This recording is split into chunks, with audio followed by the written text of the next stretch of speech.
Alors 48 heures sur un amorçage de zone, vu que c'est le sujet de la vidéo. Voilà, donc je vous présente un peu le poste ici, hein. Donc on a une énorme ligne droite derrière nous, là-bas il n'y a pas de fond. Ok.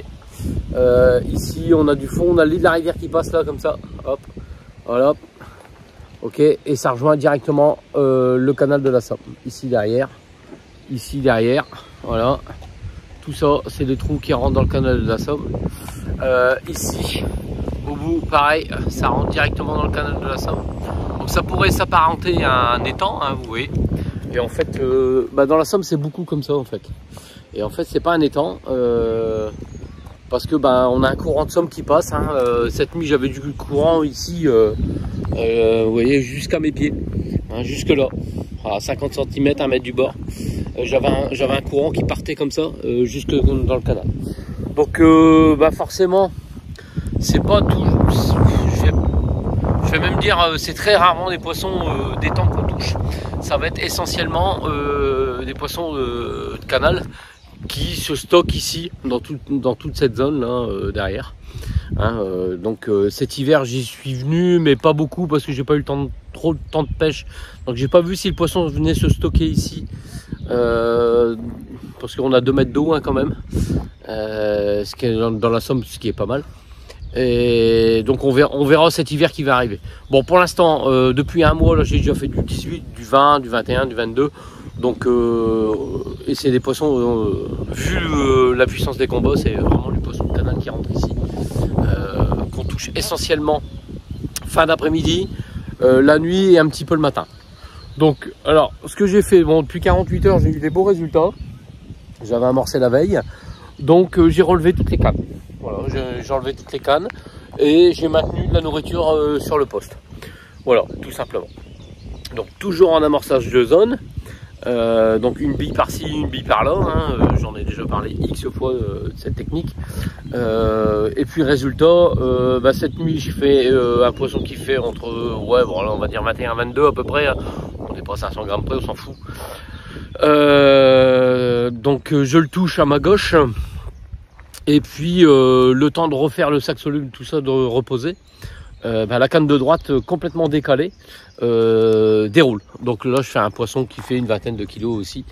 Donc on voit que l'amorçage de zone permet en l'occurrence de faire un poisson sur sa zone de pêche, par exemple on va dire à gauche, et d'enchaîner un départ à droite.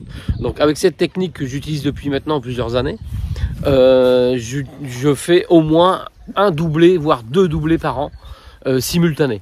Donc ici on avait 20 minutes d'écart entre les 2 touches, mais parfois on a moins, hein. Parfois je me retrouve avec on va dire 30-45 secondes de décalage entre les 2 touches.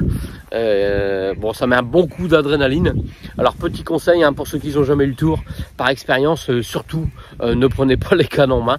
Vous faites votre premier combat, limite vous vous approchez de la deuxième canne, vous freinez à la main, hein, pour dire que le poisson ne puisse pas prendre trop d'élan et partir dans des obstacles. Mais ça s'arrête là, quoi.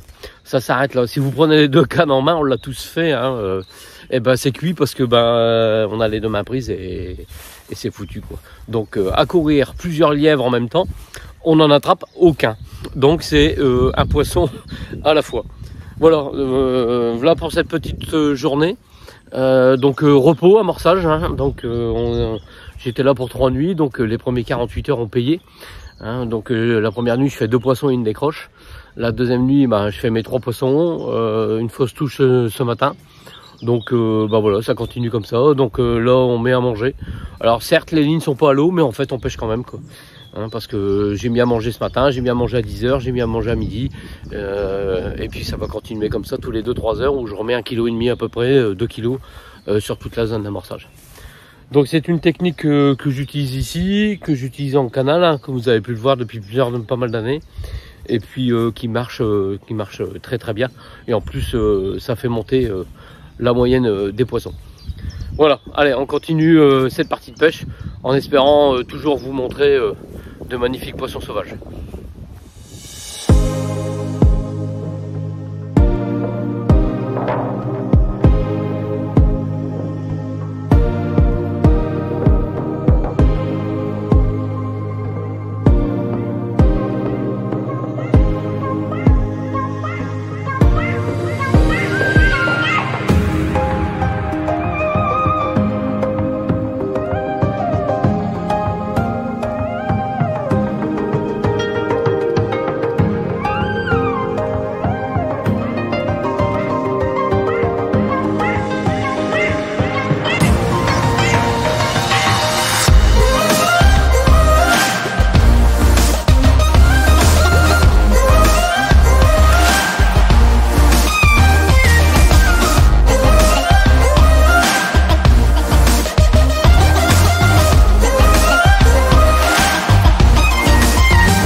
Bon, voilà, ici on voit encore que l'amorçage de zone a payé.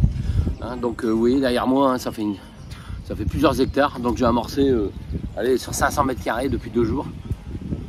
La première nuit on fait 2 poissons et une décroche. La deuxième nuit, donc la première nuit on n'était pas monté au-dessus de 14,5. Et la deuxième nuit ici, voilà, 3 poissons, le plus petit 13-14 kg et après 20-21. Donc on voit que l'amorçage de zone permet de faire tourner les poissons. Et comme on a des cannes séparées, on fait des départs à droite, à gauche sans gêner les postes. Et automatiquement ça fait monter la moyenne. Donc je l'avais déjà expliqué, hein, c'est une méthode que j'applique à peu près partout. Je l'applique sur un plan d'eau communal Albert et forcément ça sélectionne les plus grosses.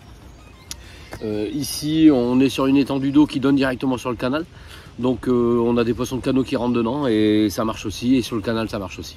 Donc voilà, l'amorçage de zone, c'est voilà, c'est comme la voiture électrique, l'essayer c'est l'adopter. Allez, je vous montre les résultats. Ah. Hop. Voilà, cul du bœuf. Super poisson. Et l'autre est encore plus grosse. C'est magnifique. Un beau doublé. Superbe.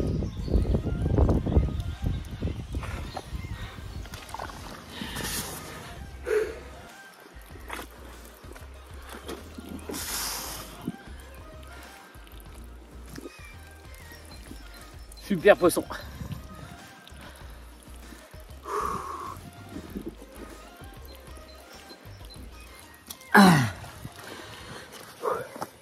Donc voilà, donc ici on va parler quantité, parce que j'ai souvent cette remarque, hein. Oui, alors j'évacue, excusez-moi, hein, j'évacue le chien de la zone, hein, que je vais filmer parce qu'elle est en train de manger tous les appâts. Donc j'ai étalé 1 kg de bouillette sur, on va dire, donc 3 mètres, 1 mètre 50 sur 4 mètres carrés. Donc vous voyez, donc c'est déjà pas mal parce que si on met, allez, on va dire 3-4 bouillettes au mètre carré, on arrive avec 1 kg à couvrir une zone énorme. Ici j'ai resserré un petit peu et je l'ai mis sur la berge. Comme ça, on va voir ce que ça représente un petit peu. Et vous allez vous apercevoir que, en fait, les quantités sont minimes.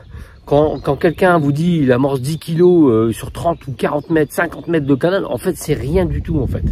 Donc par contre ça permet de faire tourner le poisson. C'est le principe de l'amorçage de zone. Donc ici, voilà, j'ai étalé ce kilo de billes et puis je vais le filmer.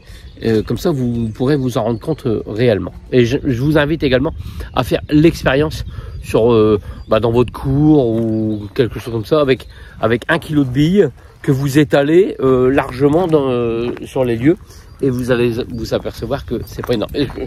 Excusez-moi, hein, mais le chien est en train de piquer toutes les bouillettes. Allez, on y va, on filme ça. Ici, Sophia. Donc vous voyez, alors je sais pas si, oui, on les voit.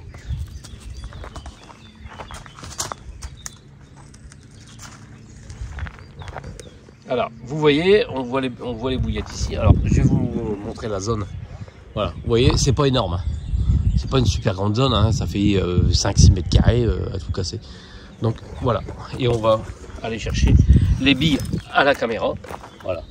Et vous allez vous apercevoir que c'est pas énorme en fait en termes de nourriture. Vous voyez, il n'y a pas tant que ça. Il n'y a pas tant que ça. Donc, ça, tout ça, mais en fait, le poisson, ça l'oblige à tourner. Donc, vous imaginez ça sur 50 mètres ou 100 mètres carrés.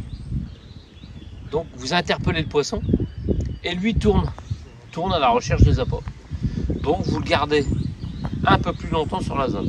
Plus vous allez le garder longtemps sur la zone, plus vous avez de chances d'enclencher des touches. C'est ça le principe en fait de base de l'amorçage de zone. De plus, donc vous voyez le chien est en train de se régaler, donc c'est qu'elles sont bonnes. De plus, comme vous ne dérangez pas les cannes, comme je vous expliquais tout à l'heure, quand on fait un départ à gauche, on ne dérange pas la canne de droite, forcément, on a plus de touches et on fait monter la moyenne, parce qu'on ne dérange pas les coups. Bon voilà, on a vu comment on pouvait étaler notre amorce, l'effet que ça faisait un petit peu. Donc je vous réinvite à le faire dans votre cour ou dans votre jardin. Comme ça, vous étalez une quantité Vous partez sur 1 kg, vous mettez 3 billes au mètre carré et vous allez vous rendre compte qu'en fait, quand on met 1 kg toutes les heures, donc à la fin de la journée on a mis 10 kg, vous allez vous rendre compte que c'est en fait pas grand chose. Et il faut tenir compte en plus du blanc. Ici cette nuit j'ai fait des tanches de plus de 2 kg, j'ai fait de l'île mélanote, j'ai fait des rotangles quasi d'1 kg à la bouillette de 24 hameçon numéro 1. Donc vous vous rendrez bien compte qu'il n'y a pas que les carpes qui mangent. Et le fait d'étaler, en fait, votre amorçage, on l'avait vu, on l'a vu dans une autre vidéo, d'étaler votre amorçage avec des grosses billes, votre amorçage va rester plus longtemps en place. Donc vous allez multiplier le taux de réussite en fait de prise. Voilà, vous allez améliorer votre taux de chance, on va dire. Voilà. Donc ici, quand je suis arrivé, moi j'ai eu la chance parce que j'habite pas loin, je suis venu mettre 5-6 kilos la veille, tout étalé sur la zone, même les endroits où je pêche pas, ça met en confiance le poisson, puisqu'il est obligé de circuler pour trouver les billes. Et j'ai démarré avec montage souple, ici, comme ça, classique, FF02, petite gaine thermo, voilà, ça on a déjà vu en vidéo, c'est pas le sujet du jour. Voilà, qui fait à peu près 12 cm. Alors j'ai démarré avec 2 montages comme ça et 2 montages rigides. Les montages rigides ont tout de suite été plus payants. Parfois c'est l'inverse. Donc je me suis adapté tout de suite et je suis passé avec des badines entre 15 et 20 cm. Parce que cette nuit j'ai piqué un poisson juste sur l'extérieur de la lèvre. Donc on l'avait vu dans une vidéo sur la longueur des badines. Donc j'ai ajusté tout de suite et ça a payé. Ça a payé, c'est peut-être pour ça que j'ai fait une décroche la première nuit d'ailleurs. Donc vous voyez, j'ai même pas rectifié encore assez. Et ici je suis passé sur un montage en D. Alors le D a ses limites, j'en avais fait une vidéo, surtout l'hiver par exemple, ou sur des poissons d'étang. Mais ici, comme on a étalé notre amorçage, donc l'amorçage de zone, le poisson va circuler pour trouver les billes. Au bout d'un moment, vous allez avoir une concurrence alimentaire qui va se créer parmi les autres poissons qui viennent autour. Donc, ils vont se déplacer un peu plus vite pour avoir les appâts. Premier arrivé, premier servi. C'est la règle. Donc, le montage en D, lui, l'avantage, c'est que si le blanc, il touche, ça reste pêchant. On l'a déjà vu. Et sur des poissons qui se déplacent, quand ils vont prendre le montage, forcément, ça va être mis en tension très rapidement. Et après, c'est l'inertie du plomb qui va faire le piquage. Donc, vous prenez votre canne, vous prenez contact, un petit coup comme ça. C'est pas la peine de ferrer pour ceux qui sont en nylon peuvent ferrer, il n'y a pas de problème. Si vous pêchez à 80 mètres, même si vous tirez fort sur la canne, en fait, au bout, ça bouge pas. Avec l'élasticité du nylon, ça sera le sujet d'une autre vidéo également. Mais on tresse, un petit coup sec pour vraiment ancrer l'hameçon profondément dans la bouche. Et hop, on déroule le combat. Après, sur des poissons hyper violents comme cette nuit, je pêchais à 60 mètres, il est monté à la surface, je l'ai entendu, on aurait dit qu'il était sorti de l'eau, quoi. Un poisson en furie totale. J'ai eu énormément de mal à le freiner. C'était limite qu'il reparte à travers les branches dans le canal. Donc j'ai réussi à le faire tourner et j'ai eu de la chance. Bon, l'hameçon était mort après, mais bon, voilà. Pour la petite histoire. Donc ici, tout est passé en rigide, forcément. Il faut pas réfléchir 3 fois. Si vous voyez vous enquiller les touches plus avec le rigide qu'avec le souple, vous changez, parce que peut-être que le coup d'après ça sera différent. Donc voilà, quoi. Donc j'utilise des badines extrêmement raides, comme vous pouvez le voir, et ça marche très très bien. Voilà. Ici il y a de l'île mélanote, il y a tout, donc ça reste pêchant. Alors tout ça, on l'a déjà vu dans des vidéos, mais ça fait que votre montage reste pêchant. Le poisson circule, il se déplace. Tout ça fait que votre carnet de pêche va automatiquement s'étoffer beaucoup plus vite qu'avec une pêche classique, quoi. Donc voilà, et toujours ce fameux montage hélicoptère dans la base. Voilà, et puis écoutez, avec un flocon, un sac soluble, on l'a vu dans la dernière vidéo, ça marche franchement très très bien.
Bon voilà, on n'a pas mis à manger depuis 1 h de l'après-midi, il est 16 h.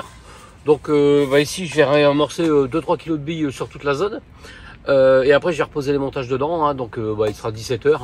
Donc on a dit que, en tout cas pour ce week-end, ça a démarré en plus en plein d'après-midi. Et ben on va être pile poil dans le créneau horaire. Allez, c'est parti, on va mettre de la bille. On va partir de l'eau. Le principe, ça va être de mettre de la bouillette à peu près partout sur la zone de pêche. Donc on n'a que 4 cannes, donc on va en avoir une là, une là, une là, une là. Mais on va arroser toute la zone. Toujours par principe de faire tourner le poisson. D'accord?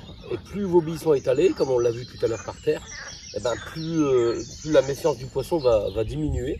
Et normalement, le mouvement du poisson, la méfiance en moins, normalement, il n'y a pas de souci, ça doit dérouler. En plus, ça fait monter la moyenne. Donc, n'ayez surtout pas peur d'étaler vos amorçages.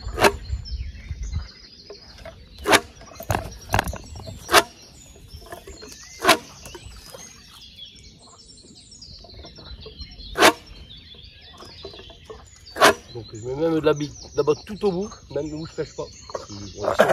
On pêche aux 2/3 à peu près, hein, de la largeur. On va être en plein dans la zone où il y a le plus de courant, la zone de passage. Mais c'est pas grave, parce qu'on sait que le poisson va longer les arbres aussi pour trouver de l'alimentation.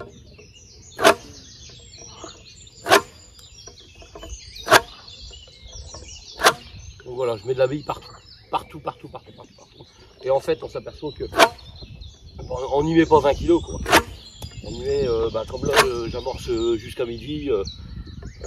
3 kg, cet après-midi 3 kg, au soir je mets 3 kg.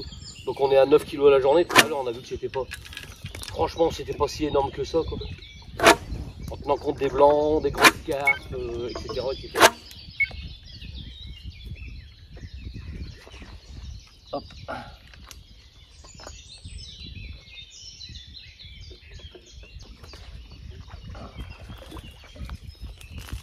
Alors, je profite d'une petite astuce. Avec les cobras carbone, les billes partent très vite en rotation. Donc parfois elles éclatent en deux. Hein, sur de la bille maison surtout, de la bille du commerce, bon, c'est tellement compact que... Alors il suffit de mouiller un petit peu l'intérieur du cobra et ça va tout seul. En plus ça permet d'atteindre des longues distances pour les amoureux de la longue distance. C'est pas mon cas. Sur cette zone ici, on pêche à 50-60 mètres, bah, pour moi c'est déjà loin. Voilà.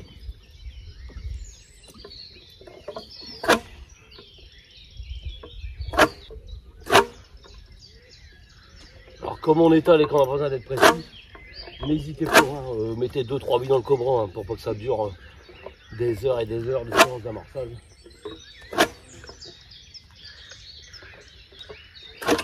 Vous en mettez 2 ou 3 dans le cobra, de temps en temps on en perd une, mais bon c'est pas grave.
Bon bah voilà, fin de partie. Je crois que je vous ai à peu près tout dit sur ma façon d'appliquer cette technique d'amorçage. Donc l'amorçage avec un grand Z de zone qui donne plutôt de bons résultats. Alors de temps en temps, je ne vais pas dire que ça marche pas, c'est pas vrai, il y a toujours des périodes où ça va marcher moins bien, voire pas du tout. Mais bon, en règle générale, ça fait quand même bien tourner les postes, quoi. Donc ici on a vu quelques photos avec des poissons de canot. Où on a fait, avec mon ami Jaco, on a fait quelques beaux poissons, hein, on a pratiqué un amorçage de zone. Donc là on était très light parce que les eaux étaient froides. Donc on devait être allez, à 10-15 kg sur 3 jours, quoi. Donc, mais bon, voilà, on s'en sort avec 4 beaux poissons. Encore une technique qui a permis au poisson, quand il a descendu ou monté le canal, de se stagner un peu sur la zone, de tourner. On a ramassé quelques touches au passage. Et ici, sur cette zone ici, hein, donc c'est une déviation du canal, on va dire. Hein, c'est comme un bras mort, mais ouvert des deux côtés sur le canal, où on touche des poissons de canot. J'ai appliqué la même technique. Donc la zone est plus large. Donc il a fallu mettre un peu plus de billes. Par contre, bon, ça a payé, hein, c'est 3 poissons tous les soirs, donc avec du steak, hein, comme d'habitude. Donc vous voyez, ça fait forcément augmenter les moyennes. J'ai eu quelques messages ce week-end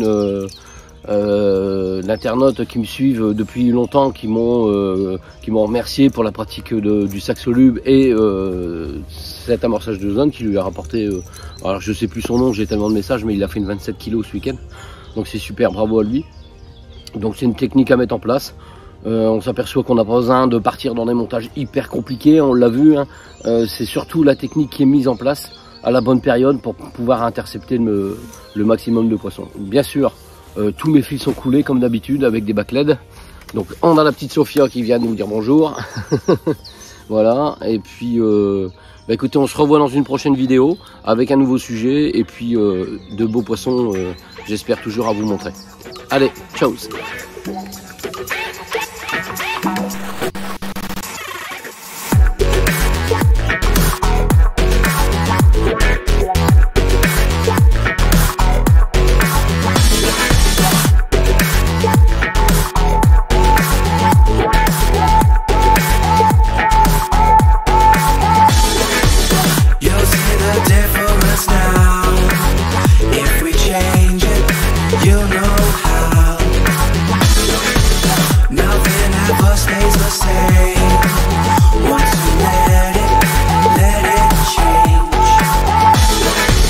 It's like a family tree, part of you and a part of